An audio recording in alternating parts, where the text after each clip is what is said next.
அவளை எப்படியோ பேசி ஏமாத்தி வீட்டுக்கே தெரியாம கல்யாணம் பண்ணிட்டே நீ. சீதாக்கு அவங்க அக்கா மீனா தான் சாட்சி கையெழுத்து போட்டு கல்யாணம் பண்ணி வச்சாங்க. எந்த காலத்தையும் பொண்டாட்டி இப்படி பண்ணிருக்க மாட்டா. எனக்கு தெரியும் அவளை பத்தி. என்ன மன்னிச்சிருங்க, நான் தான் கையெழுத்து போட்டேன். சொல்றது கேளுங்க மாப்ள போகிறீங்க. சிறுகடிக்க ஆசை இன்னைக்குள்ள எபிசோட்ல முத்துவுக்கு சீதாவும் அருணும் முன்னாடியே கல்யாணம் பண்ண விஷயம் தெரிய வருது. அப்ப முத்து எங்க வீட்டு பொண்ணை யாருக்குமே தெரியாம ஏமாத்தி கல்யாணம் பண்ணிக்கிட்ட அப்படின்னு சொல்லி அருணை திட்டாரு. அப்ப அருணோட ஃப்ரெண்ட் வீட்டுக்கு தெரியாம தான் கல்யாணம் பண்ணாங்க, உங்க வைஃப் மீனாக்கு எல்லாமே தெரியும், அதோட அவங்க தான் சாட்சி கையெழுத்து போட்டு கல்யாணம் பண்ணி வச்சாங்க அப்படின்னு சொல்றாரு. இதை கேட்ட முத்து நம்பாம என் பொண்டாட்டி பத்தி எனக்கு தெரியும், என்கிட்ட சொல்லாம அவ எதையும் செய்ய மாட்டா, நீங்க எல்லாரும் போய் சொல்றீங்க அப்படின்னு சொல்றாரு. அப்ப மீனா அழுந்துகிட்டே எல்லார்கிட்டயும் மன்னிப்பு கேக்குறாங்க. ஆமா நான் தான் கல்யாணம் பண்ணி வச்சேன் அப்படின்னு சொல்றாங்க. தான் கிட்ட சொல்லாம இவ்வளவு பெரிய விஷயத்த செஞ்ச மீனாவை திட்டிட்டு ஏமாற்றத்தோட மண்டபத்தில இருந்து வெளியே போறாரு முத்து.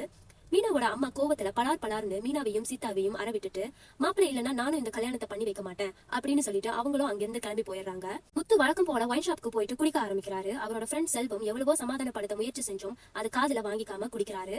எங்க மண்டபத்துல அருண் நீ ஏன் மீனா சாட்சி கையெழுத்து போட்டதை சொன்ன அப்படின்னு சொல்லி அவரோட ஃப்ரெண்டை திட்டுறாரு. மறுபக்கம் மீனா அவங்க அம்மாவை சமாதானப்படுத்த எவ்வளவோ முயற்சி பண்றாங்க. ஆனா அவங்க மாப்பிள்ளை இல்லைன்னா நான் வரமாட்டேன் அப்படின்னு அதையே சொல்றாங்க.